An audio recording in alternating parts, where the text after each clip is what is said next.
নমস্কার বন্ধুরা, আজকে আমরা আবার এসে পড়েছি মিরিগিটার গ্রামে, ঘাটশিলা থেকে বহু দূরে গ্রামে। এই ছোট ছোট বাচ্চাদের টানে এরা হচ্ছে আমার কাছে গোপাল ঠাকুর। এই প্রত্যন্ত গ্রামে যখন আসতাম দেখতাম এদের খুব অভাব। আমার পরিচয় বলতে আমি অনুপদা, 1990 সাল থেকে ঘাটশিলায় অটো চালাচ্ছি, এখনো পর্যন্ত এই প্রফেশনে আছি। আজকে আমি নিয়ে এসেছি, ক্যানিং থেকে এসছে মিমি।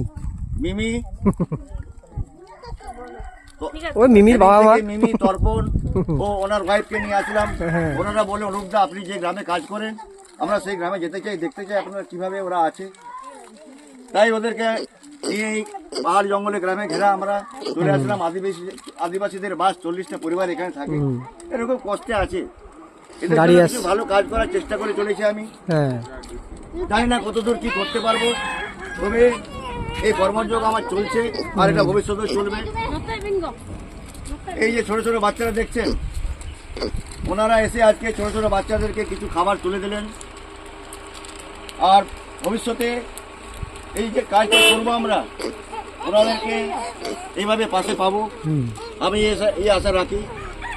আজকে যে কাজের সম্পূর্ণভাবে সহযোগিতা করেছেন তর্পণ এবং ওনার ওয়াইফ।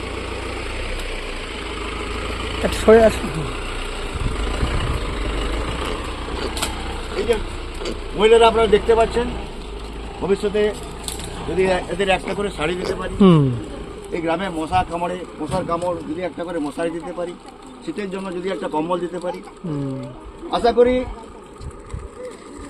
এইভাবে আমরা আজকে যে কাজটা করছি সবার কাছে আশা করব সবাই সহযোগিতাতে হাত বাড়িয়ে দেন, তাহলে আমরা প্রত্যন্ত গ্রামে ভালো করে কাজ করতে পারবো। আমি অ্যাকচুয়ালি ঠাকুরের দীক্ষিত, রামকৃষ্ণ ঠাকুরের দীক্ষিত। স্বামীজি হচ্ছেন আমার আদর্শ। ঠাকুর বলে গেছিলেন শিবজ্ঞানে জীব সেবা করো। ঠাকুরের কথা মাথায় রেখে এই পথে আমি এগিয়ে চলেছি। জানি না কতদূর কি করতে পারবো, কিন্তু ভবিষ্যতে চেষ্টা করবো এদের পাশে থাকার, এদের জন্য কিছু ভালো কাজ করার চেষ্টা করব। সবাই ভালো থাকুন, সুস্থ থাকুন, সবাইকে আমার নমস্কার।